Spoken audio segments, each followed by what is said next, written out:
오늘 하나님 말씀, 아까 읽었던 고린도 전서 11장 말씀을 본문으로 해서 이것을 행하여 나를 기념하라 라는 제목으로 말씀을 나눕니다. 우리가 교회에서 요즘 행하는 그 성례, 즉 거룩한 의식은 우리가 세례식이 있고 또 성찬식이 있습니다. 세례식이나 이 성찬식은 우리 인간들이 만든 것이 절대로 아닙니다. 바로 예수님께서 친히 당신의 그 몸된 교회에게 세상 끝날까지 이것을 지켜 행하라 라고 명령한 예식이라는 것을 여러분도 잊지 마시기를 바랍니다. 이 세례는 마태복음 28장에 나오듯이 예수님께서 승천하시기 전에 너희는 가서 모든 민족을 제자로 삼고 아버지와 아들과 성령의 이름으로 세례를 베풀라라고 하신 명령을 교회가 하나님의 말씀에 순종하여서 행하는 예식입니다. 그리고 이 성찬은 예수님께서 잡히시던 날 밤에 최후의 만찬 석상에서 친히 제정하신 예식이 바로 이 성찬식이다라는 것이에요. 오늘 읽은 그 본문 24절에 보면 이것을 행하여 나를 기념하라 라고 분명하게 말씀을 하셨습니다. 그러면 오늘은 예수님께서 명하신, 지키라고 명하신 성찬이 우리에게 주시는 교훈이 무엇인가를 좀 알아보기를 원합니다. 제일 먼저 이 성찬이 주는 교훈은 나를 구원하시기 위해서 십자가에 달려 죽으신 예수님, 특히 예수님의 몸을 기억하라 라는 말씀으로 우리에게 교훈을 주십니다. 거룩하신 하나님의 아들이신 예수님께서 죄인으로 살아가는 나를 대신하여서 십자가에 달려서 살이 찢기시고 또 십자가에서 손과 발이 완전히 못 박히셔서 피 흘려 죽으신 예수님의 몸을 너희가 기억하면서 이 성찬 예식을 나누라 라는 말씀으로 받습니다. 성찬이 무엇입니까? 바로 예수님의 그 몸과 피를 우리가 서로 나누는 것입니다. 이 성찬의 떡과 이 포도주 또는 포도즙이 주님의 살과 피라고 하는 것은 그것은 영적인 말이고 상징적인 뜻이다라는 것입니다. 우리가 한 조각의 떡과 한 잔의 그 포도즙을 마시면서 예수님께서 나를 위해서 십자가에서 죽으셨다는 사실을 우리가 다시 한번 마음에 새기고 주님의 은혜에 감사하는 시간을 갖는 것이 바로 성찬을 갖는 성찬식입니다. 우리는 성찬을 이렇게 함께 나눌 때마다 무엇보다 나를 위해 하나님 앞에 대속 제물이 되어주신 바로 예수 그리스도를 기억해야 할 줄로 믿습니다. 우리가 성찬식을 행하면서 주님의 몸을 기억한다는 것은 또 다른 의미가 있다. 십자가에 달리신 예수님을 기억하는 것도 있지만 또 다른 의미가 있다. 예수 그리스도의 몸은 지금 이 땅에 계시지 않습니다. 우리가 사도신경으로 고백을 오늘도 했고 매 예배 때마다 고백하는 것과 같이 바로 주님은 지금 하나님 보좌 우편에 앉아 계신다라는 것이에요. 그렇지만 저와 여러분들을 위해서 예수님이 피로 사신 당신의 백성들을 위해서 예수 그리스도께서는 당신의 몸을 이 땅에 남기셨다라는 것이에요. 이 땅에 남겨두신 예수님의 몸이 무엇입니까? 이 땅에 남겨두신 그 예수님의 몸은 바로 당신이 피로 값주고 사신 교회인 줄로 믿습니다.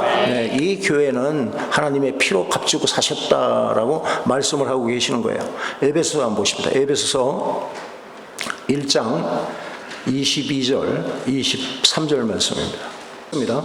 또 만물을 그의 발 아래에 복종하게 하시고 그를 만물 위에 교회의 머리로 삼으셨느니라. 교회는 그의 몸이니 만물 안에서 만물을 충만하시게 하시니에 충만함이니라. 아멘은 교회는 예수 그리스도의 몸이고 예수 그리스도는 교회의 머리가 되신다라고 말씀을 하시는 것이죠. 여러분에게 좀 묻습니다. 여러분들은 예수님을 사랑하십니까? 아멘. 자신 있게 사랑합니다 라고 고백할 수 있죠. 아멘. 그렇다면 예수님의 몸된 교회를 우리가 사랑할 수 있어야 한다. 사랑해야 한다라는 것을 잊지 마시길 바랍니다. 왜냐하면 이 교회는 예수님의 몸이기 때문에 그런 것이에요. 우리 성도 한 사람 한 사람, 지금 앉아 계신 성도 한 사람 한 사람이 바로 예수님의 피로 사신 교회다. 아멘이시죠? 네. 그러니까 함께 예배드리는 교우를 사랑하는 것이 교회를 사랑하는 것이고 또 믿음의 공동체인 이 교회를 사랑하고 충성하는 것이 예수 그리스도를 사랑하는 것이 된다. 우리가 누구를 사랑하면 우리가 그 사랑하는 사람에게 관심이 자꾸 가게 되어 있습니다. 반대로 사랑하지 않으면 무관심하고 자꾸 구경꾼의 자세로 이렇게 앉고 만다. 사랑하면 내 마음에 들지 않는 부분이 있어도 안아주고 용서해 줄 수 있으리라고 저는 믿습니다. 예, 성찬에 참여하는 성도 여러분들, 성찬에 참여하시면서 우리 한 사람 한 사람이 이 땅에 남겨두신 예수님의 몸된 교회란 것을 기억을 하시고 성도 간에 서로 사랑의 교제를 나누면서 또 함께 손잡고 기도하면서 하나님께서 이 교회에 맡기신 사명을 감당하는 우리 모두가 되기를 예수님의 이름으로 축원드리겠습니다. 두 번째 성찬이 우리에게 주는 이 교훈, 성찬을 나누면서 주님께서 세우신 그 새 언약을 우리는 기억하라라는 것입니다. 하나님은 당신이 택한 백성들과 언약을 맺고 언약을 통해서 사랑을 나누기 원하시는 분이시다라는 것이에요. 옛 언약은 우리가 잘 아는 대로 하나님께서 애굽에서 나온 이스라엘 백성들과 시내산에서 맺은 언약을 옛 언약이라고 우리가 통칭 이야기를 합니다. 그때 시내산에서 하나님께서는 십계명을 주시고 모세를 통해서 십계명을 주시고 율법을 주시면서 이와 같이 말씀을 하십니다. 출애굽기 19장을 보십니다. 5절과 6절 말씀. 19장 5절 6절 읽겠습니다. 세계가 다 내게 속하였나니 너희가 내 말을 잘 듣고 내 언약을 지키면 너희는 모든 민족 중에서 내 소유가 되겠고 너희가 내게 대하여 제사장 나라가 되며 거룩한 백성이 되리라. 너는 이 말을 이스라엘 자손에게 전할지니라. 아멘. 이스라엘 백성들은 하나님께서 주신 십계명과 율법에 순종하겠습니다 라고 시내산에서 약속을 했습니다. 모세는 제사로 바쳐진 그 짐승의 피를 반을 나눠서 반은 제단에 뿌리고 반은 이스라엘 백성들을 향해서 뿌림으로 말미암아 이 짐승의 피를 보증 삼아서 하나님과 언약을 맺었습니다. 첫 번째 언약, 다른 말로 하면 옛 언약을 통해서 이스라엘은 하나님의 거룩한 백성이 되었고 하나님은 그들의 하나님이 되어 주셨다라는 것이에요. 그러나 이스라엘과 하나님의 언약이 유지되기 위해서는 조건이 있습니다. 한 가지 조건, 그것은 바로 이스라엘 백성들이 하나님께서 그들에게 주신 하나님의 백성들이 지켜야 할 그 율법을 지키는 일이다. 그렇지만 우리가 잘 아는 대로 이스라엘은 하나님과의 언약을 지키지 못했습니다. 이스라엘은 계속해서 하나님을 거역하고 우상을 섬겼으며 온갖 불법을 행했다라는 것이에요. 하나님께서는 계속해서 그들을 돌이키게 하기 위해서 선지자들을 보내지만 바로 하나님께서 보낸 선지자들을 모두 박해하고 죽였고 계속해서 하나님 앞에 죄를 범한 것을 우리는 구약에서 잘 알고 있습니다. 결국 하나님께서는 예레미야 선지자를 통해서 시내산 언약이 폐기되었음을 선포하시기에 이릅니다. 그리고 하나님께서는 성전이 파괴되고 바벨론에 의해서 이 이스라엘이 멸망할 것이다 라는 말씀을 선포하십니다. 결국 옛 언약은 파괴되고 이스라엘 백성들은 다시 이방인에게 포로가 되어서 흩어지게 되었고 하나님의 임재의 상징인 거룩하신 하나님의 이스라엘 백성들과 함께 했다는 것을 상징했던 성전은 무너지고 말았다라는 것이에요. 그렇지만 하나님께서는 첫 언약의 파괴를 선언하신 후에 선지자 예레미야를 통해서 너희가 후에 다시 새로운 언약을 내가 세워 주실 것이다 라는 약속의 말씀을 주셨다라는 것이에요. 예레미야 31장입니다. 예레미야 31장 31절 32절 33절 말씀입니다. 31절에서 33절 말씀 읽겠습니다. 여호와의 말씀이니라. 보라, 날이 이르리니 내가 이스라엘 집과 유다 집에 새 언약을 맺으리라. 이 언약은 내가 그들의 조상들의 손을 잡고 애굽 땅에서 인도하여 내던 날에 맺은 것과 같이 아니할 것은 내가 그들이 남편이 되었어도 그들이 내 언약을 깨뜨렸음이라. 여호와의 말씀이니라. 그러나 그날 후에 내가 이스라엘 집과 맺을 언약은 이러하니 곧 곧 내가 나의 법을 그들의 속에 두며 그들의 마음에 기록하여 나는 그들의 하나님이 되고 그들은 내 백성이 될 것이라 여호와의 말씀이니라. 아멘. 하나님께서는 말씀하십니다. 내가 너희와 다시 새 언약을 맺을 때에는 성령님을 통해서 직접 너희들의 마음속에 하나님의 법을 내가 새겨줄 것이고 성령님께서 너희 안에 있으면서 너희가 법을 지키게 하겠다라는 말씀을 주시는 것이에요. 이어서 하나님께서는 내가 너희와 새로 맺는 이 새 언약은 첫 언약처럼 폐지되지 않고 우주가 존재하는 한 영원히 유지될 것이다 라는 놀라우신 약속을 주셨다라는 것이에요. 신약에서 예레미야를 통해서 말씀하시던 이 새로운 언약이 세워지는 장면을 우리는 볼 수가 있습니다. 예수님께서 잡히시던 날 밤에 제자들과 함께 마지막 유월절 만찬을 드셨습니다. 그때 주님은 먼저 떡을 떼시면서 축사하신 후에 제자들에게 나눠주면서 받아 먹어라 이것은 내 몸이니라 말씀하시고 잔을 가지고 감사하신 후에 제자들에게 주시면서 다음과 같이 말씀하십니다. 마태복음 26장입니다. 26장 26절에서 28절 읽습니다.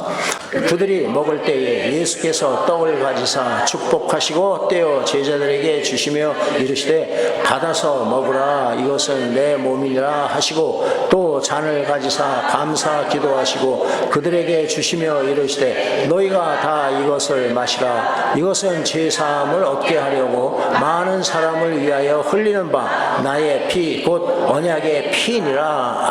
아멘. 지금 마태는 잔을 나눈 그 잔, 예수님이 나눠준 그 잔을 언약의 피라고 지금 부르고 있습니다. 하지만 누가복음 22장 20절에 이렇게 표현합니다. 이 잔은 내 피로 세우는 새 언약이라 라고 예수님께서 말씀했다고 소개를 하고 있는 것이에요. 그러니까 예수님의 마지막 유월절 만찬은 바로 예레미야를 통해서 약속하신 새로운 언약이 수립되는 언약식과 같은 그런 만찬이 되었다라는 것이에요. 여기에서 예수님은 당신의 피가 당신의 백성들의 제사함을 얻게 하시고 또한 많은 사람들을 구속하기 위해서 흘리는 새 언약의 피다. 짐승의 피로 제사드리고 약속했던 그 옛 언약이 아니고 바로 새 언약의 피, 하나님의 피, 당신의 피로 맺으신 새 언약의 피다라고 말씀을 하셨다라는 것이에요. 옛 언약은 시내산에서 모세를 중보자로 세우고 짐승의 피를 담보로 하나님께서 이스라엘 백성들과 언약을 맺으셨습니다. 그리고 그 언약식에는 이스라엘의 그 70명의 장로들이 온 이스라엘 백성들의 대표로 그 언약식에 참석을 했다라는 것입니다. 그렇지만 이 새 언약은 예수님께서 직접 중보자가 되셨고 예수님께서 당신의 피로 직접 하나님과 신약의 성도들과 언약을 세우셨습니다. 아멘이시죠? 그리고 그 언약식에는 70인의 장로 대신에 신약교회의 대표인 12사도가 참석을 했다라는 것입니다. 그런데 성찬은 바로 우리가 예수님으로 말미암아 받은 새 언약을 기억하고 마음에 되새기는 예식이다라는 것이에요. 주님께서는 최후 만찬에서 성찬식을 제정하시면서 25절에 이 잔은 내 피로 세운 새 언약이니 이것을 행하여 마실 때마다 나를 기념하라 라고 고린도전서 11장 25절에 말씀을 하십니다. 그러므로 우리가 마시는 잔은 예수님과의 새 언약의 잔이다. 하나님과의 약속의 잔이다 라는 것을 명심하시고 잔을 마시길 예수님으로 부탁을 드리겠습니다. 히브리서 한번 보십시다. 히브리서 9장 말씀입니다. 15절 말씀입니다. 9장 15절 읽겠습니다. 이로 말미암아 그는 새 언약의 중보자시니 이는 첫 언약 때에 범한 죄에서 속량하라고 주구사 부르심은 입은 자로 하여금 영원한 기업의 약속을 얻게 하려 하심이라. 아멘. 부르심을 입은 자들, 저와 여러분들로 하여금 영원한 기업의 약속을 얻게 하려 하심이라 라고 지금 말씀하시는 거예요. 그러니까 부르심을 입고 예수를 믿는 자마다 멸망치 않고 영생을 얻게 하신다는 말씀인 줄로 믿습니다. 이와 같이 성찬은 이 놀라운 새 언약을 되새기면서 기뻐하는 기쁨의 잔치가 되어야 할 줄로 저는 믿습니다. 네. 세 번째로 오늘 그 본문 말씀 고린도전서 11장 26절 말씀을 한번 보십시오. 26절 읽겠습니다. 너희가 이 떡을 먹으며 이 잔을 마실 때마다 주의 죽으심을 그가 오실 때까지 전하는 것이니라. 아멘. 이 말씀은 두 가지로 분명하게 해석을 할 수가 있습니다. 두 가지가 상이된 것이 아니고 같은 맥락으로 해석을 할 수 있습니다. 먼저 성찬은 예수 그리스도께서 우리를 위해 피 흘려 죽으신 것을 기념하는 예식입니다.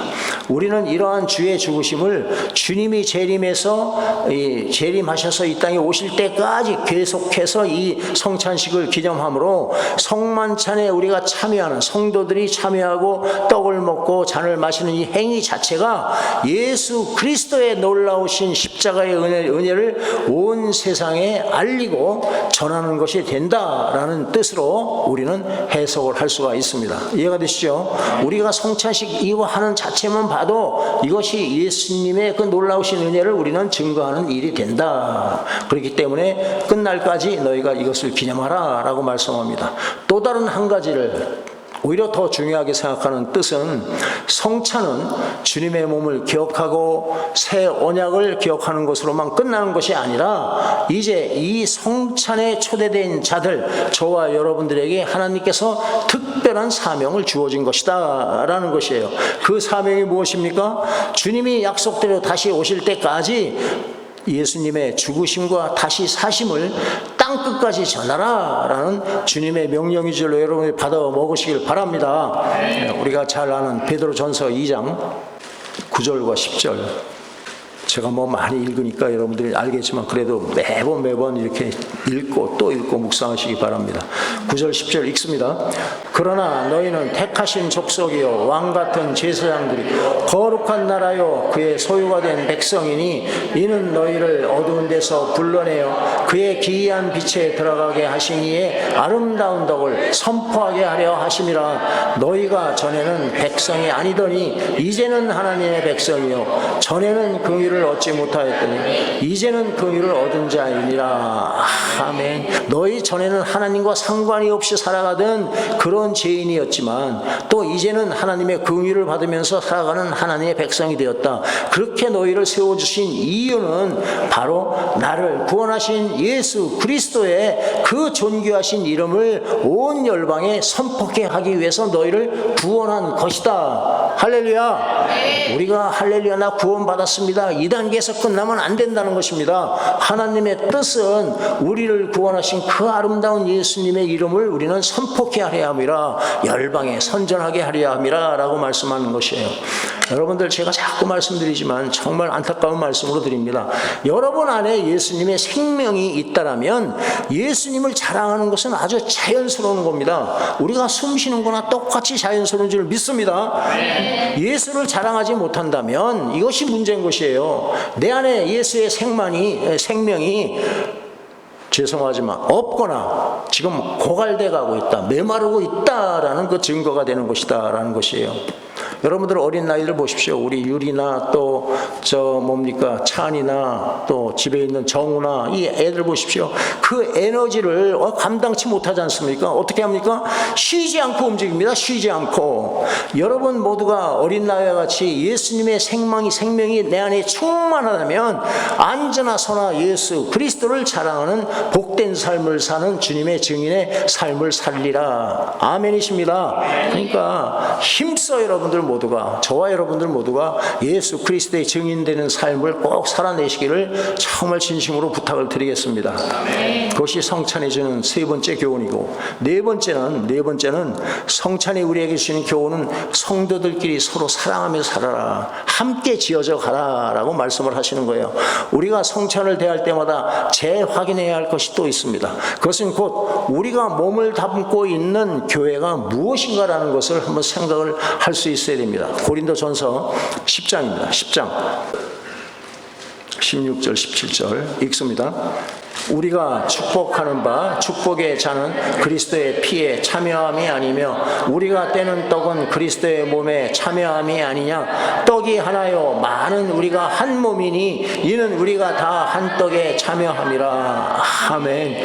지금 저희들은 성찬을 이렇게 나눌 때 편의상 편리를 위해서 이렇게 빵을 이렇게 무교전병을 떡딱 떼서 이렇게 나누고 먹습니다. 그렇지만 원래는 한 덩어리의 이 떡을 가지고 이렇게 한 사람씩 와서 떼서 먹는 것이 원래 성찬식을 나누는 방법입니다. 성찬의 포도즙 역시 이렇게 한 잔씩 조그만 거를 이렇게 나누는 것, 이거 편리상 위생상 여러 가지 이유로 하고 있습니다만 원래는 큰 잔에다가 이렇게 이제 천을 하나씩 가지고 마시고 딱 닦고 또 마시고 닦고 이렇게 나눈다. 그런데 중요한 것은 이 떡을 한 덩어리 떡을 나누고 한 잔을 이렇게 마시면서 이와 같이 성도들끼리 고백한다고 합니다. 우리가 한 떡을 떼었고 한 잔을 마셨으니 우리는 모두가 예수 그리스도 안에서 한 형제인 것을 믿습니다 라고 서로가 고백을 한다. 이해가 되시죠? 이것이 얼마나 중요한지 모릅니다. 우리도 그렇게 한번 해보려고 하는데 그렇게 방법이 쉽지가 않아서 못하고 있습니다. 저는 꼭 해보려고 합니다. 중국에 가면 떡을 하나 갖다 놓고 이게 떼고 이렇게 하는데 또 그러면 진행이 너무 늦어가지고요. 가서 또 거기서 또 기도하고 회개하고 은혜는 서러운데 굉장히 예배가 굉장히 오래 끌려요. 그래 이런 거 저런 거 떼다 보니까 우리가 좀 형식적인 것을 갖춰야 할 때는 갖출 필요가 있다라는 생각을 합니다. 저희들도 한번 성찬식을 그렇게 연구를 한번 해 주었으면 좋겠어요.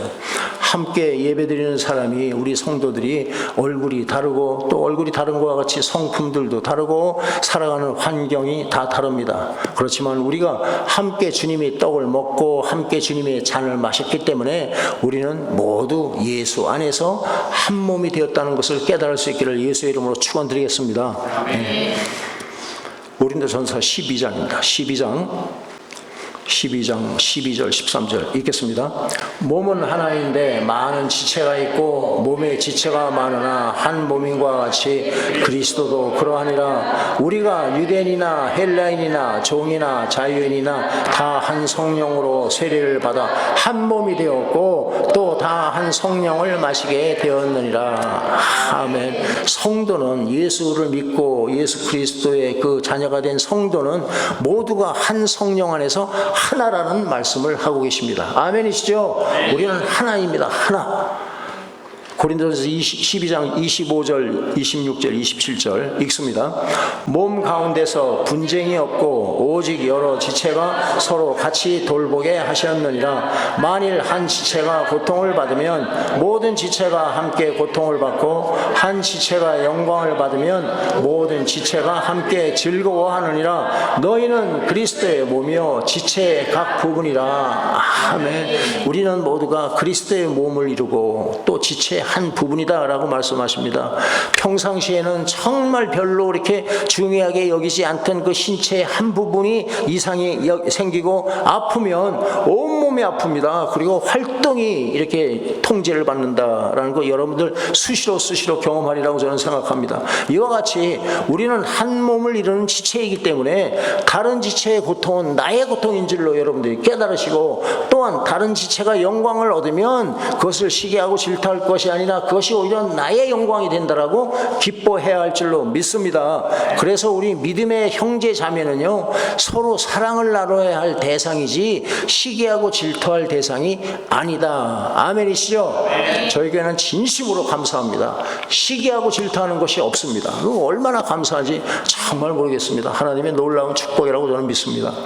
병든 자가 있으면요 함께 기도해야 할 것이고요 굶는 자가 있으면 함께 먹을 것을 나누며 살아야 할 줄로 저는 믿습니다. 네. 우리는 성찬 때마다 이 사실을 늘 새롭게 확인해야 한다. 그것이 성찬이 주는 교훈이다. 말씀을 마칩니다. 오늘 주님께서 분부하신 이 거룩한 성찬 예식에 우리가 참여하면서 다시 한번 주님이 당부하신 이 성찬의 교훈을 기억할 수 있기를 바랍니다. 성찬을 통해서 우리에게 주시는 교훈이 뭡니까? 첫 번째가 나를 위해서 십자가에서 물과 피를 다 쏟고 죽으신 예수님 하나님을 기억하며 감사하시고 이 땅에 남겨두신 하나님께 드신 주님의 몸된 교회를 더욱 사랑하고 충성해야 한다. 아멘이십니다. 두 번째는 예수를 믿기만 하면 영원한 생명을 주시고 하늘나라의 기업을 주시겠다는 그 새 언약을 확신함으로 하나님의 영광을 바라보면서 소망 가운데 즐거워하며 이 땅의 삶을 살아야 할 줄로 또한 믿습니다. 세 번째가 예수님의 죽으심과 다시 살아나심을 주님 오시는 그날까지 우리는 함께 전하는 증인의 삶을 살아야 한다. 내 한 몸 구원받았다고 만족해하지 마시고 나를 구원하신 하나님의 뜻을 만족해 하는, 하나님을 기쁘게 하는 이 땅의 삶이 되어야 한다. 그러니까 나를 구원하시고 영원한 생명을 허락하신 예수님의 놀라우신 사랑을 증거하는 증인의 삶을 살기를 예수의 이름으로 축원드리겠습니다. 예수님이 이 땅에 다시 오실 때 분명히 약속합니다. 너희 각 사람이 행한 대로 내가 갚아주리라. 하나님의 약속입니다. 확인하십시다. 계시록 맨 뒤에 22장 12절입니다. 계시록 22장 12절 함께 읽습니다. 보라, 내가 속히 오리니 내가 줄 산이 내게 있어 각 사람에게 그가 행한 대로 갚아주리라. 아멘. 아멘. 예, 하나님께서 우리에게 수고한 대로 갚아주시기로 약속을 하셨다. 여러분들 이 땅에 살면서 손해 좀 보고 사십시오. 손해보는 거 가지고 몸살 부리고 하지 마시고, 특히나 하나님의 백성들에게 인색하지 마시고, 더 중요한 거 하나님께 인색하지 마십시오. 네 번째가 예수 안에서 한 지체를 이루는 성도들끼리 서로 사랑하며 살아라. 함께 기도하며 다시 오실 주님을 기다리는 정결한 신부의 삶을 살아내라. 각자가 세우신 곳에서 각자에게 주신 하나님의 그 사명을 깨닫고 충성하는 여러분들이 되시기를 바랍니다. 오늘 하나님께서 우리에게 은혜의 방편으로 허락하신 이 성찬식을 통해서 하나님의 놀라우신 은혜를 여러분 마음판에서 다시 한번 새기는 그런 귀한 은총의 시간이 임하시기를 예수의 이름으로 축원드리겠습니다.